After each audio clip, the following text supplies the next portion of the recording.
Hello mga kababayan, diretso na tayo sa ating reaction video at pakinggan natin ang mga congressman na ito. Yung kailang mga sinasabi, kung ito po ba ay merong katotohanan o puro kasinungalingan lamang. Muli sinasabi natin, walang personalan, reaction lang. Pakinggan natin, pasok!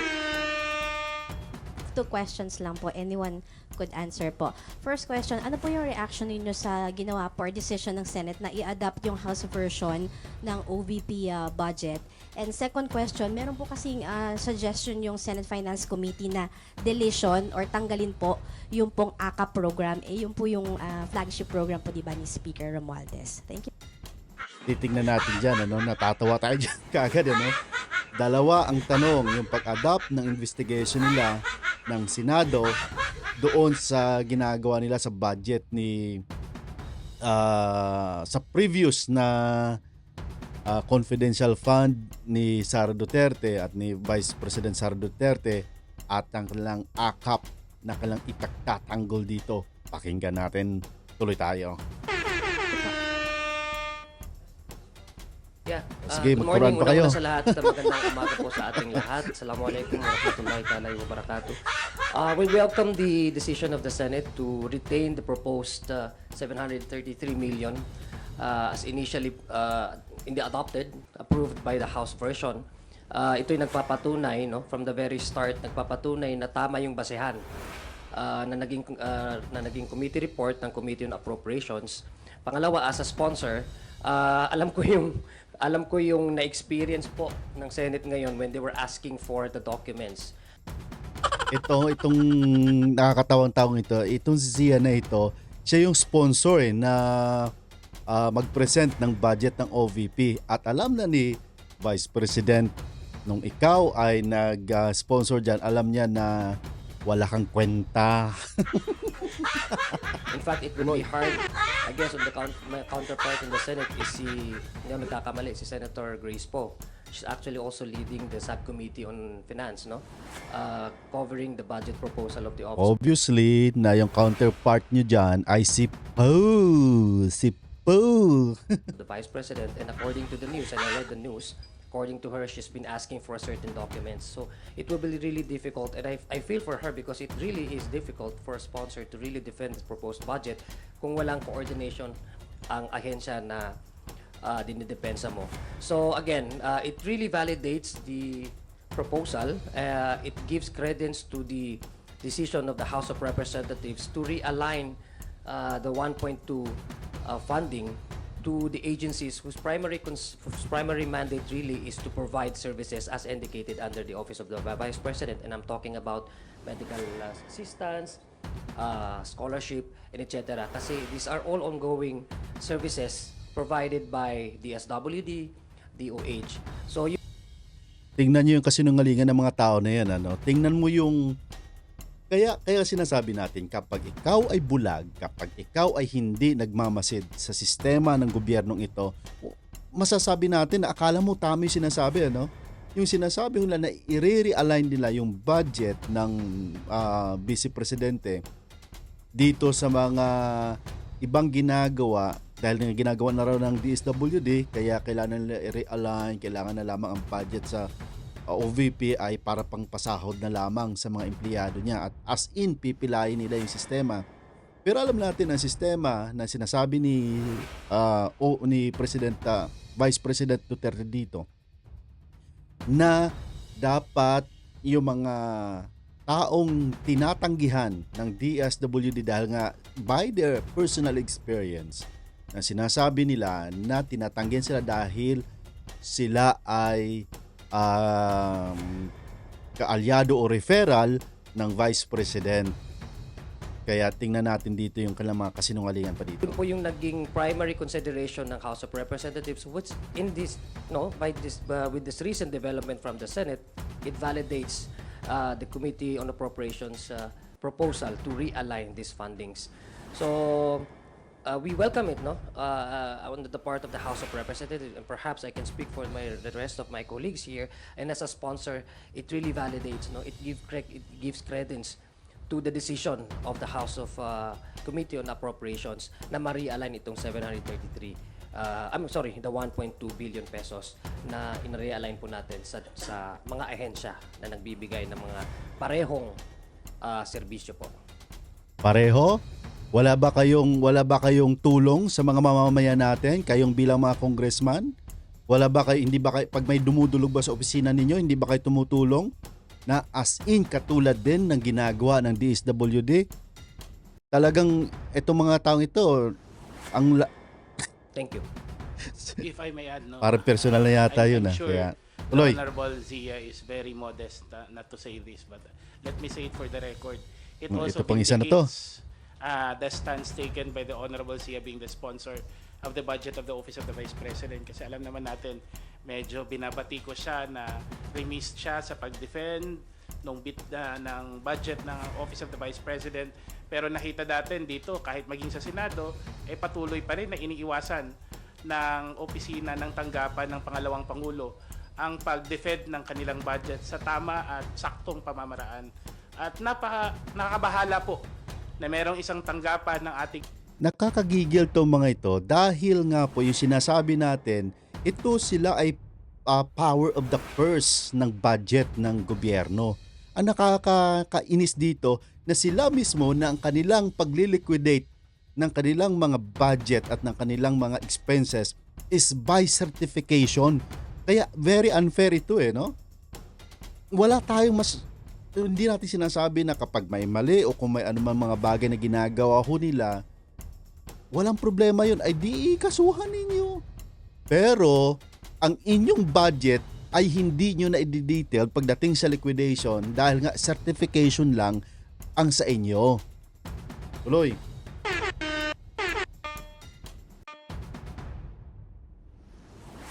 Tuloy na nga pamahalaan is very disturbing that a branch of our government finds itself above the established processes ng ating gobyerno, lalong-lalo na sa usapin ng pagbalangkas ng national Parang walang budget. kredibilidad At ng salita dapat, ito no? siguro, Nakakagigil kasama yung mga kasama ko sa Kongreso, ay gusto lang natin ma-scrutinize ng tama. Kasi hindi ito pera ng Office of the Vice President. Ulit-ulit ka, hindi ito pera ng Vice President, pera ngayon ng taong bayan. Ang tinatanungan natin, ang expenses ninyo at kung paano ninyo ginagamit, pera din ng taong bayan yan. Kailangan nyo rin i-reveal yan sa taong bayan. Panahon lang yan. Pera po ito ng taong bayan. If I may just add, as a Vice Chairperson also of the Committee on Appropriations, so the adoption of the Ito pang tingog na to, obvious naman Senate on the budget of the Office of the Vice President is just really a confirmation that we did in lower house is just a result of a work that is fair and there's nothing about politics here. So nakita naman po natin sa mga Ano kami? Bulag? Ano kami? Bingi? Ano kami? Hindi nag-observe? Hindi politics. Kung talaga hindi pang politics yan, bakit hindi na kayo umalis sa issue na yan? That is just only 1.2 billion. Samantala, napakarami natin na dapat imbestigahan yung 1.4 billion na budget dyan patungkol sa flood control na yan. And daily ho yan. Daily ho yan. pandinig sa mga committee deliberations ng Committee on APRO that we gave sufficient time for the OVP to attend as well as to produce documents in support to their proposed budget for fiscal year 2025. And I would just like to emphasize also that Sabi nga ni OBP, wala na siyang pakialam dyan. Kung bibigyan nyo siya hindi, nasa sa inyo na. Ba't nyo papipilitin na umatid dyan? Ay di siruhin budget ninyo. Wala namang problema dyan Siruhin ninyo. Huwag na kayong alam ho ninyo, magkano bang honorarium ninyo bawat hearing ninyo? Kasi pagkakaalam natin, aside sa mga sinasahod ninyo dyan, at sa lahat ng mga natatanggap ninyo dyan bilang isang congressman, at alam naman natin, mga quote-unquote na didinigo natin na napakalaki ng budget ng mga atakero ng mga congressman na ito sa Office of the Vice President sa previous administration. Hindi bulag ang taong bayan. Kayo lang ang bulag. Natakpan na ng pera siguro ang mga mata ninyo. Tuloy. the 1.2 billion was not reduced. It was realigned in the main agencies such as the Department of Health, including the Department of Social and Welfare Development, and because these are the primary agencies whose task is primarily to give social services. So with that, again, also, Nakakatawa. again, it's a Nakakatawa ito eh. So kung social services ang tinatawag natin, ang AX, ang AKAP, hindi ba social services yan? Tuloy. indication on the part of the sponsor. We waited for so long. He was originally scheduled on Monday, if I'm not mistaken, and then he waited until the wee hours of the morning of Tuesday. But no officials from the office of the Vice President appeared. So with that, kumbaga, ito yung resulta na yung trinabaho po dito ng Kongreso ay may mga sapat na basihan at hindi po Yung trinabaho ng Kongreso na yan ay walang kwenta. Kasuhan nyo na yan dahil tapos na nga yan. Kung may mga ebidensya kayo dyan na nandyan na sa inyo at hawak nyo na, ikaso nyo na yan. ito Tuloy. resulta ng pamumulitika lamang gaya ng mga binabato po sa amin. So yun po. Konting addition lang po. Ha?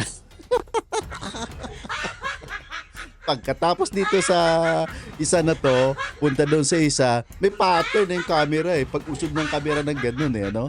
Tapos pagkatapos dyan, dito na naman ha. Tuloy. Na I can remember that Oh. time yung si Kong Zia na medyo Sarap talaga pag ganun talaga eh, no? Sarap eh. frustrated talaga siya and he looked very stressed out kasi I saw that he was really sincere Tatawa-tawa in ka pa. wanting to Para kang... defend the budget of the Vice President. And I remember na sinabi niya na nag-try talaga siyang mag-reach out para meron naman don't tayong care. something to work with. And with what happened in the Senate in reaffirming the proposal of or the Alam naman natin yan na yung ginagawa, reach out. version of the House, I think that we can't blame the Senate and we can't blame Kong Zia.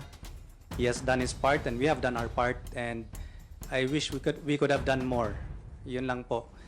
Yeah, you can have done more. And we will doing our own part as well as bilang mga taong bayan. Ha? We will doing our own part as well. Okay? Kaya kailangan alam nyo rin yung mga responsibilidad. Every one of us, meron tayong mga responsibilidad. Responsibilidad yung bumatikos ng mga walang kwentang bagay at habang nalulubog sa mga baha at sa mga kahirapan ng taong bayan natin, nandyan naman kayo, panahon lang yan, ha? Panahon lang yan. Go. Kasi it's very hard to work with something pag wala tayong, if there's nothing to work with. Tama. Regarding naman Kapag sa hindi kayo AKAP, gumagawa we dyan, wala kayong respect kwenta. the recommendation of the Senate. Ah. But nonetheless, would like to invite lang our friends in the Senate Move, to just look move. at the results of what has been Ikaw naman, done ha? in the Itong pattern past natin. months Ikaw that muna we have been magsasalita. implementing Ha? the ayuda sa Ikaw muna magsasalita, ha? Zia, ikaw muna magsasalita. Tapos punta dito kay Tingog. Tapos pupunta dito kay ano. Tapos ikaw yung pinaka...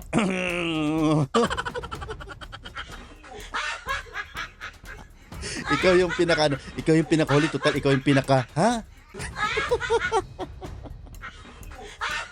Kakatuwa kayo. But dapat si medium, tapos small. tapos sa kita program ng DSWD. Kita ho natin ang konting halaga ay malaking ginhawa. Kitang-kita sa ating talaga mga namin kababayan, yan. lalong-lalo na yung mga nasa Anong ginhawang pinagsasabi ninyo? Bulag ba kayo? Bulag kayo para sa taong bayan? Anong ginhawang tinutukoy ninyo? Tuloy. sabihin na lang natin nasa yung sakto lang yung kinikita at merong konting tulong na naipapaabot. Yun naman din on the macro, nakita natin that the indications with regards to the stronger purchasing power of our middle class o stronger purchasing power ng ating mga nasa laylayan eh nakatulong din.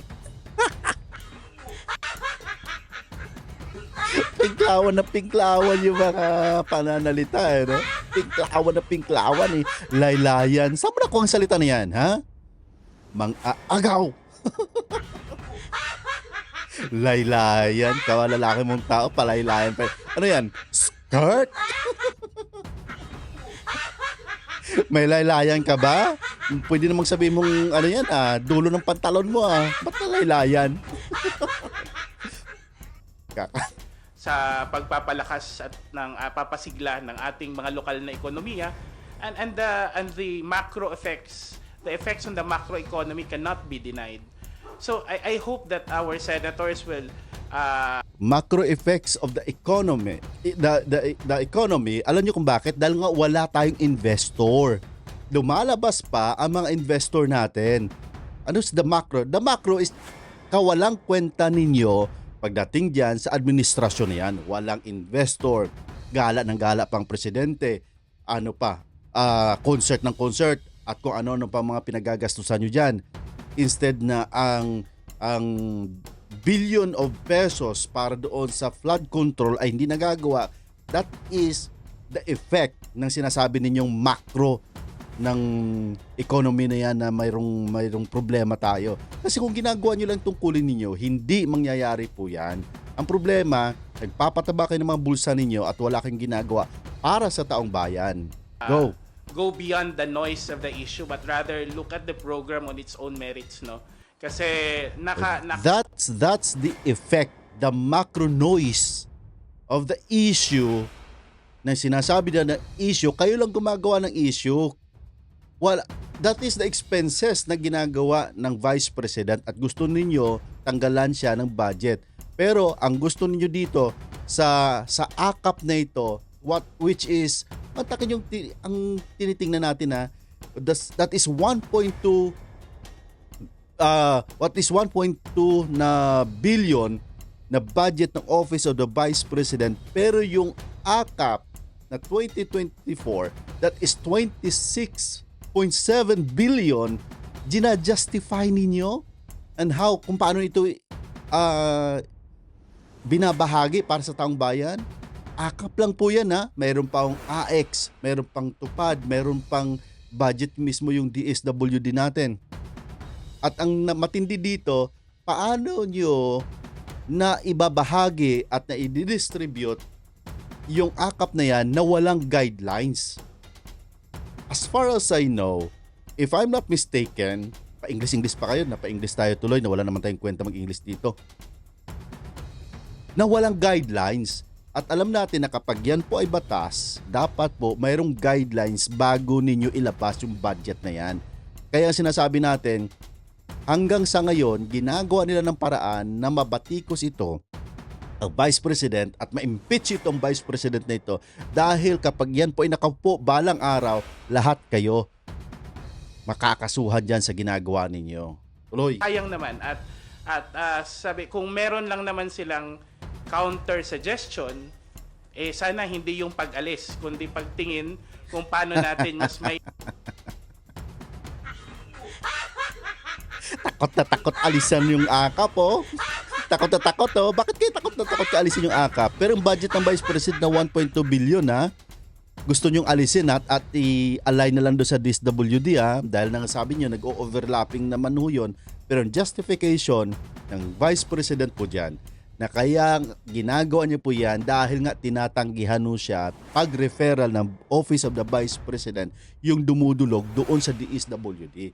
Hindi bulag ang taong bayan. Ay kung ang makikinabang naman taong bayan, bakit nyo alisin ho yan? Bakit nyo alisin kung ang makikinabang po dyan ay ang taong bayan? Ang tanong, sa akap, sino bang nakikinabang? Ang sabi niyo, taong bayan, quote-unquote, taong bayan. Yun ang malaking katanungan dyan Tuloy. improve pa ang implementation, o di kaya kung merong What is implementation na tinutukoy mo? Ano implementation? Do you have a guidelines kung paano nyo i-implement yan, yung akap na yan? Hanggang sa ngayon, araw-araw si Pinoy nakikinig ng balita, pero wala pa tayong nababalita na hanggang sa ngayon, yung guidelines ng distribute, yung paano pag-utilize ng akap na yan ay wala pa sa pangkasalukuyan. Hindi lang natin alam. Pero baka kung meron man, i-reveal ninyo at not just only by certification po yan, busisiin natin, yung sinasabi natin, i-scrutinize natin na maayos yung budget because as your principles, hindi po yan budget ni Martin Romualdez. Hindi po yan pera ni Martin. Bagaman ang rice ay Romualdez rice na nakalagay po doon. Yan, bira talaga kayo no? Talagang nakakagigil kayo ha? Ina-high blood na si Pin. Pero pangpalakas natin yan. Ito lang bahagi natin dito para din naman sa taong bayan itong ginagawa natin ha. Reaction lang. Sinasabi nga ho natin walang personalan, reaction lang. Tuloy. Kabalikat na programa. Huwag naman nating hayaan na mawala sa mga tao itong tulong na ginagawa natin kasama ang layunin ng ating speaker. Takot na takot! Speaker Martin Romualdez at ng ating Pangulong may palapit ang gobyerno sa ating mga kababayan.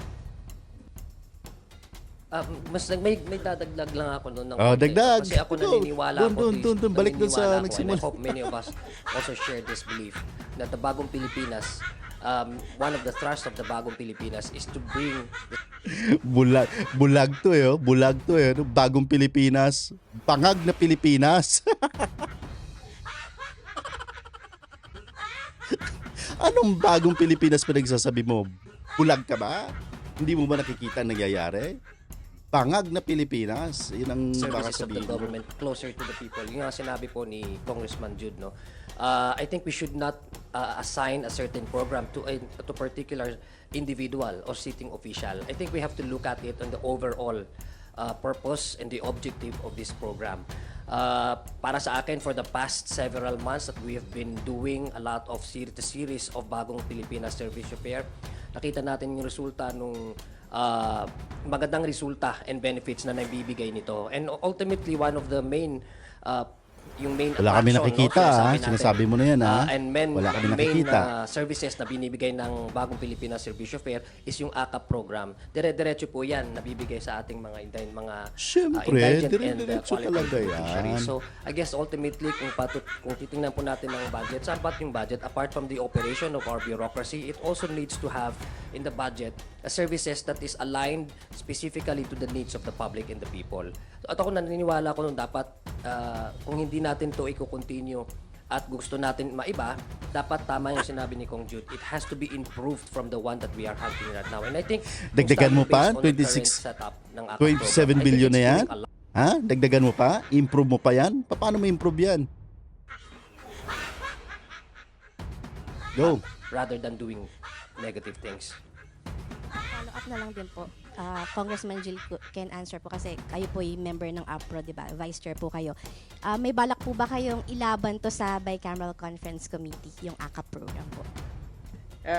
For my comment about that, personally, I support the program of AKAP, Ayuda para sa I would like to let you know that I support the program of AKAP. Akapin ninyo. mga Kapos ang Kita program. The essence of having this program, kung makikita po ninyo, if we have program for the poorest of the poor, which is the 4-piece program, we should also have programs for those in Ulit. Paano mo ma-identify yung mga tao na yon na kapos ang kita program na yan? Paano nyo na-identify yung mga tao na yan? Sinasabi nga ho natin, ang mga Pilipino, regardless doon sa ano bang sabi dito ni ano bang sabi ni Erwin Tulfo na yan? Ano? Masasabi na nga na hindi ka nagutom kapag pag mayroon kang budget na 20 pesos na pagkain daily. Tapos sila ba yung kinukonsider niyo na mahirap? O sila ba yung mga recipient ng AKAP na yan? Paano nga ang guidelines? Ang tanong nga natin dyan, yung guidelines, ipakita ninyo. individuals who are minimum wage earners. Bakit? Kasi po yung program Ano nga ang minimum wage earners na yan? Yung wage earners na tinutukoy niyo, yung kumikita ba at kumakain lang ng budget na 20 pesos a day? programang ito ay nakatuon po para sa kanila. Kasi kung ano man pong kaharapin nila na krisis, gaya po sa amin sa Bicol region, ay tinamaan po kami na nasalanta po ang aming rehiyon, no? Dito pong severe tropical storm na Christine. So, weeks before that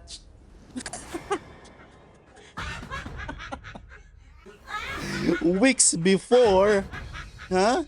Weeks before, talaga namang, alam nyo, nasasalantain kayo ng Christine, kaya weeks before, nagbigay na kayo? Yung mga tinutukoy mo? storm, nagkaroon po ng payout sa amin. Oh. So malaki yung bagay, yung pera Nag-payout na pala o kayo yung ng financial na akap. assistance Sino kaya yun? na natanggap po nila. Sino kaya yung mga nakatanggap ng akap na yon? May guidelines ba kayo? Ulit-ulitin natin yung guidelines na yan, ha? At ulit-ulitin natin yung mga recipients na tinutukoy ninyo, ha? Magkano ba?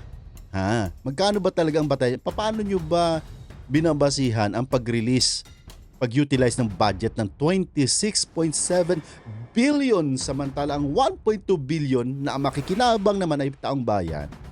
Gusto nyong i-realign. Go. At hindi po sila basta-basta na lamang magdedepende sa mga relief operations ng gobyerno at ng mga private sectors. So I guess that Na hindi lamang nakadepende. What do you think about the AKAP? Pa-English ka pang ano ka? Ha? What do you think about the AKAP? Ha? Is not the program of the government? Is not na hindi tulong ng government yan? Question my answer.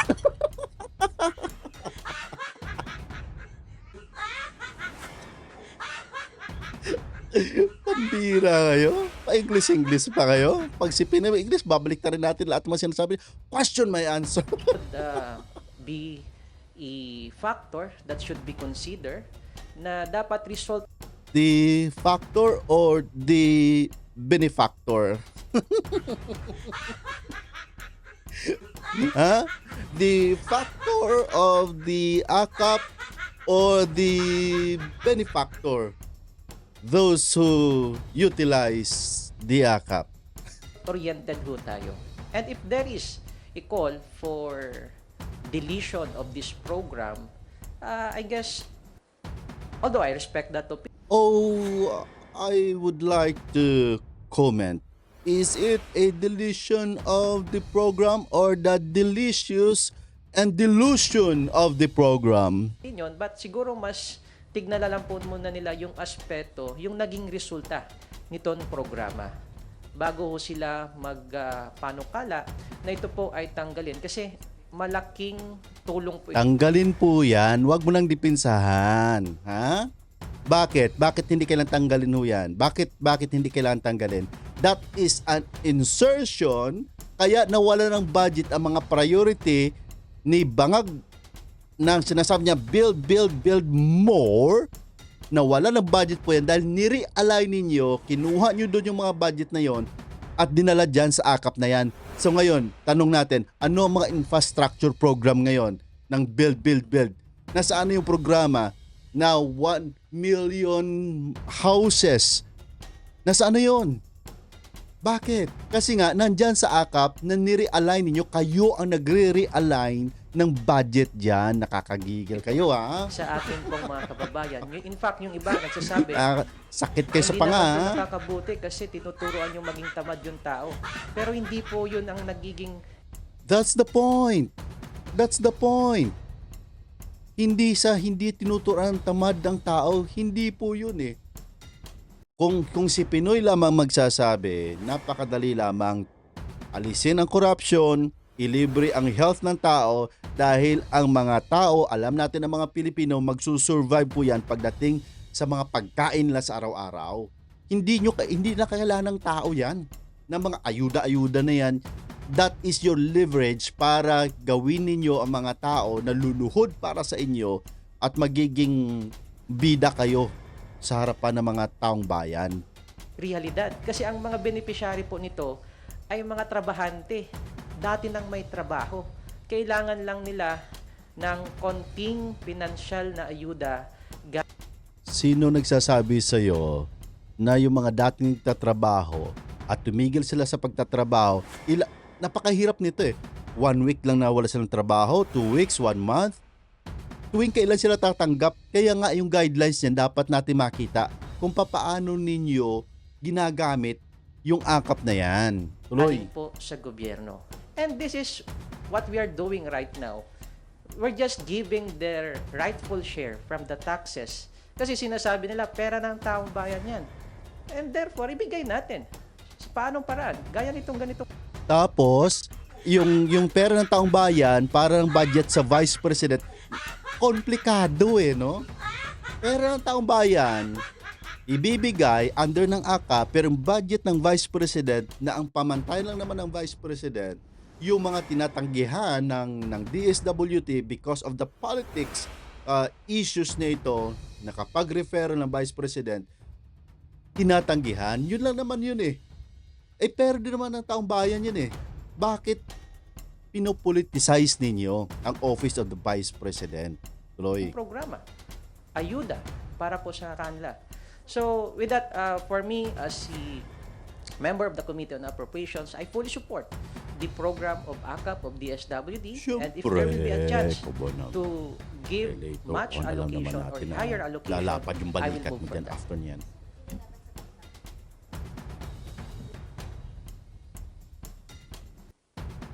Pang-add lang po. Yung AKAP kasi hindi naman siya whimsical yung pagbibigay. O hindi naman siya whimsical na program or arbitrary. Muna. Kasi based on data din siya Yung mga taong binibigyan natin ay nasa mga low-income earners. And we know that a substantial number of Filipinos Tamang tawag ko dito sa mga tao ito, the Joker of the Congress. Next time pag interview kayo pamantayan ni Pinoy ho dyan. Sasabi ni Pinoy, walang personalan, reaction lang. Pakinggan natin ang mga Joker ng Congress. Tuloy! belong to this demographic. So, hindi naman siya political. May strategic reason naman siya. It's a response to this situation na marami talaga sa atin ang low-income earners. Madadagdag ko lang, it's very important for coming from a marginalized, I mean, as far as the yung sinasabi ni Wait mga, Congressman Suwan, marginalized? data on the Alam mo ba sinasabi mo siya? Ano tinutukoy mo marginalized? These people na sinasabi ninyo na nawala ng trabaho, kaya kailangan nila ng AKAP, kulang sa kita program, are they marginalized person? Pambira naman kayo. Akala nyo sa mga taong bayan, tanga no? households ng mga low-income earners. I think coming from one of the considered as one of the poorest regions in the country, kailangan ho nakakatulong ho yun sa aming mga constituency. And this is how we look at it because the AKAP program goes directly to the communities. Kami po dito magkatabi kami ni Kong Lord Dansuan from Mindanao, and alam po natin dyan sa may mga communities dyan sa Mindanao na talagang apart. Bakit hindi nyo itanong kay Atty. Gadonian yung tinutukoy ninyo? May mga mahirap ba sa ating bansa? Yung low earners ninyo na tinutukoy na yan, magkano monthly? That's the question. Magkano monthly para they will be qualified doon sa AKAP program na yan? Kaya nga sinasabi natin, ilabas ninyo yung guidelines niyan. Tuloy. From the having a substantial number of families with low-income earners, meron pong Ay nako, tatapusin na nga natin to. Mga programa nito. Una, tanungin mo muna si Larry Gadon dahil siya yung sinasabi na doon na mag-alleviate ng mga kahirapan ang ahensya na itinayo under ng Office of the President. May mga mahihirap ba? Ang sabi ni Gadon, wala. Kahit low earners yan, wala yan. Ano yan ng pagkain is just only 20 pesos na budget, na daily mo ng pagkain ay hindi masasabi na ikaw ay mahirap. Tapos meron kayong AKAP. Ang galing ninyo, ano? Kaya nga sa ating mga kababayan, sinasabi nga natin, walang personalan dito, reaction lang. It is your responsibility dyan na maghayag ng inyong mga saloobin at ng inyong mga sinasabi nyo dyan sa Kongreso, mga investigasyon na sinasabi ninyo, re-reaksyonan natin yan. Kaya sa ating mga kababayan, patuloy natin subaybayan ang gobyerno para makita natin they are responsible as well kung papaano sila gumagalaw dyan bilang elected officials ng government natin. Muli, maraming salamat sa inyong pakikinig. Dito natin tapos ang ating video and God bless you all.